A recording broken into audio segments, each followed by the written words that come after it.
Alright, well, I'm sure this will be a great angle. But I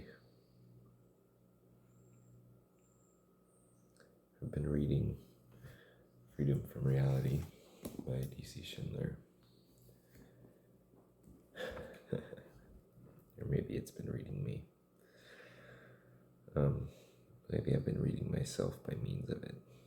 It's maybe a better way to say it.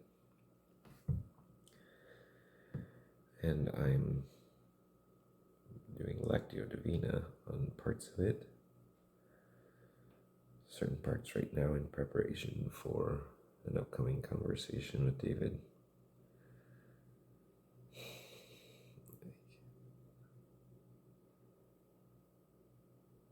Doing a series with David on this book, trying to open a door for the kind of transformative and generative insights, cascades that I have experienced in my own life by means of looking at my life through the lens of this book, through the eyes of David, I hope. David continues to be a mind-bogglingly good teacher. So I was doing Lectio on a section that discusses pleasure and pain as the forces that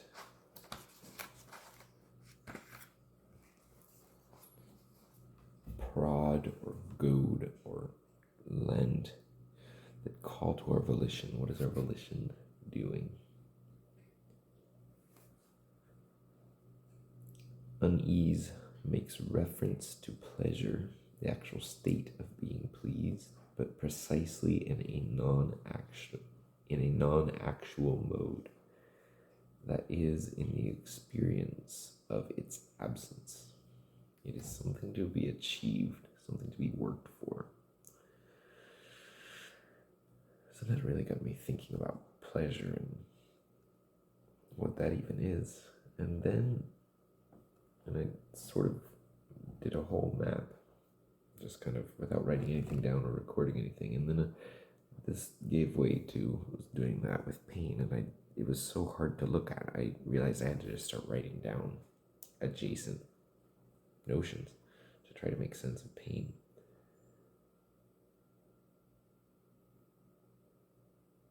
And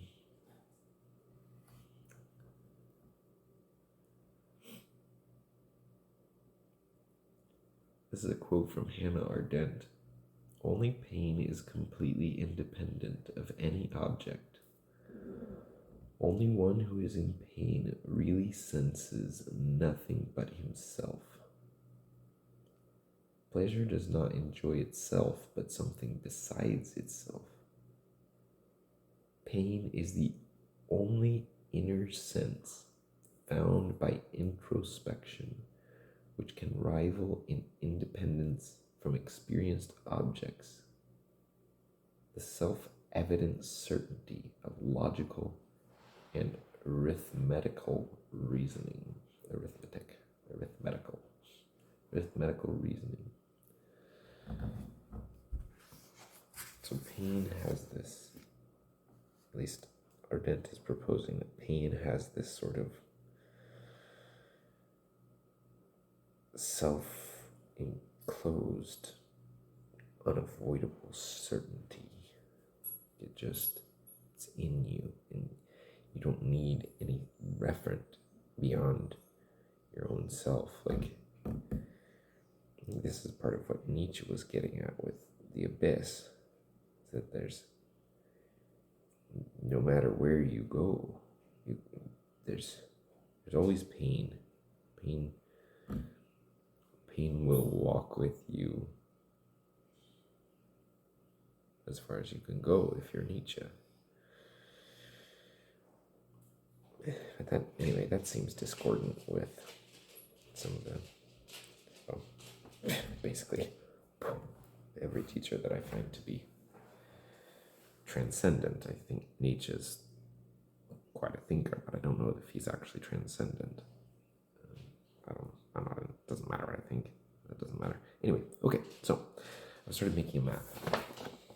I suppose that's not a map, it's more of a collection of places. I'm not sure of the paths between them yet. But things adjacent to pain. So, what is pain? It's hard to see, first of all. It's hard to look at. Like, I almost can't really look at pain. It has this evasive quality to it that when I attempt to turn my attention and ask what is pain and just look at pain, it darts away from me. It recedes. It's slippery. And so then I was like poking myself, like, what is pain? What is pain? There's a resistance. There's something resistant about pain.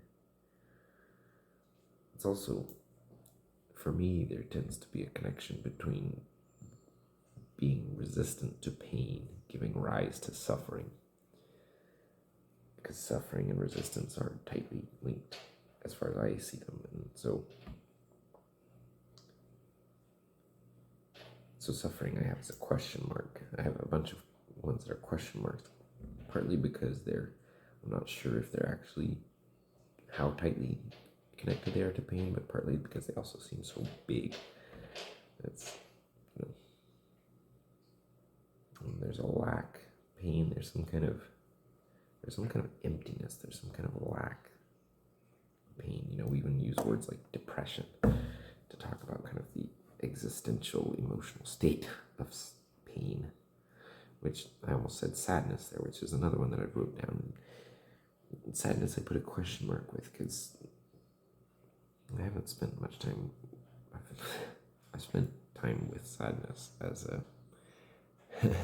almost as if I were the victim of it. I don't know that I've spent time engaging the virtue of courage in relationship to sadness such that I might ask what it is. So maybe that's, in a sense, what I'm trying to do here. Courage as the facing up to reality. There's a lot of people that seem to argue that pain is sort of the measure of reality. It seems to be a Petersonian, a Jordan Peterson argument. Pain and hurt have a close connection. Pain and hurt. Hurt is the experiencing of pain. It seems like it's like when pain becomes mine. When the pain becomes mine, it hurts. Is it possible to experience pain but not be hurt? That's interesting. If you don't identify with pain, is it not hurt? Oh, interesting. But you can project hurt on others in a way. You can imagine others to be hurt. I'm not sure that that's meaningful here. It seems different. Hurt and pain. So maybe there's some kind of identification of the self with pain that creates hurt. I don't know. Failure. So failure is, it seems, failure. The lack of success. So there's the lacking again. Pain is almost like paradigmatically negative. It's like the experience. Pain is the experience of the negative. Particularization. Coming into the particular, the sizing down, the shaving off, there's a cutting. Pain is almost associated with a cutting, like a breaking of skin, obviously, but the jaggedness, there's a sharpness. Although certainly not all pain is sharp. My job, a big part of my job is attempting to educe a thorough and careful description of pain from people. It's an interesting part of my job. It's helpful. It's quite a thing to hold space for. Wow. Well, medical providers are asked to hold a lot of space. That's not self-congratulatory. I don't even think I'm. Yeah, that's not self-congratulatory. It's more a recognition of the legitimacy of the meaning crisis for medical providers, which is an argument that I've made in multiple places in conjunction with other people.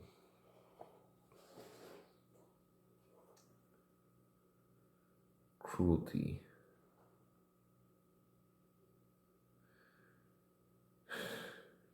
Man, that's a heavy word. Cruelty. Cruelty. Gosh. Like the infliction of pain. To get joy out of pain. Oh. Is that even possible? Oh, that's a good question.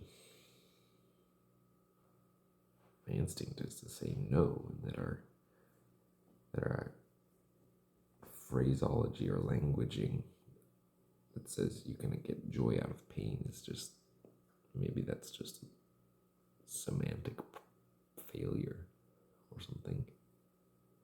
But I don't know. Can you get joy out of pain? Oh, that'd be interesting. Golly. Picture like one of the orcs or one of the, no, you know what? The picture is something like the trolls. The trolls from Lord of the Rings. Maybe it's in The Hobbit when they've captured the hobbits and they're eating them. It's like some cruelty about that.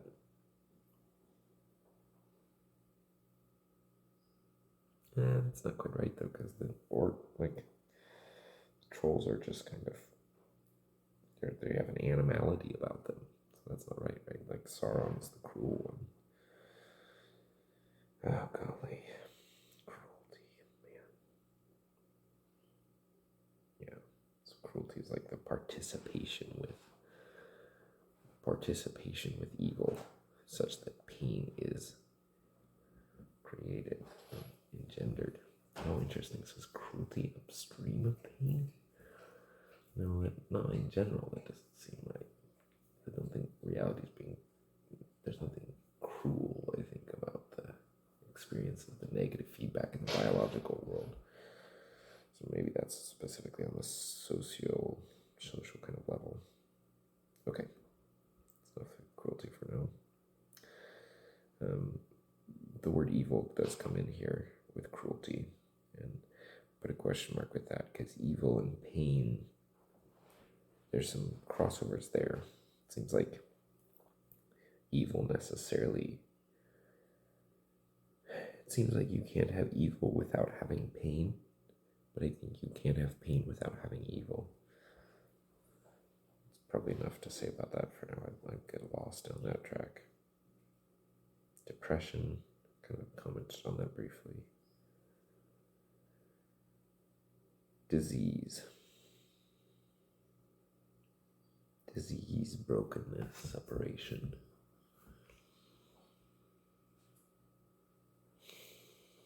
My job is caring for disease. So pain as a feedback of disordered life, disordered biology, disordered chemistry, disordered physics, ultimately.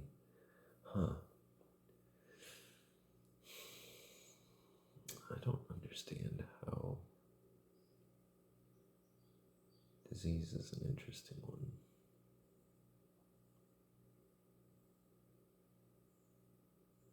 Like there's something so primordial about pain. So primordial. chaos. Pain. Chaos is really chaos. Like pain, being in pain feels chaotic.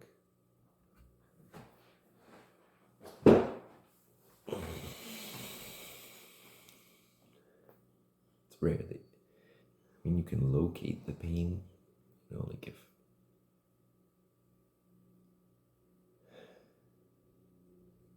your big toe is hurting or something, you can locate it, you can really feel it, you can even, in a sense, it's isolated there. So you can kind of have it structured in a sense, but in itself, it's chaotic. Pain is always just like this black hole. That's how it appears. It's like this just vacuous, writhing tohu babohu. It's a flood. People can be overwhelmed by pain, overtaken, crushed. And even think of these words, right? These metaphors we use for the experience of pain. Broken, crushed, overwhelmed. Yeah, there's this chaotic power. Destructive. Destroy. Destroy.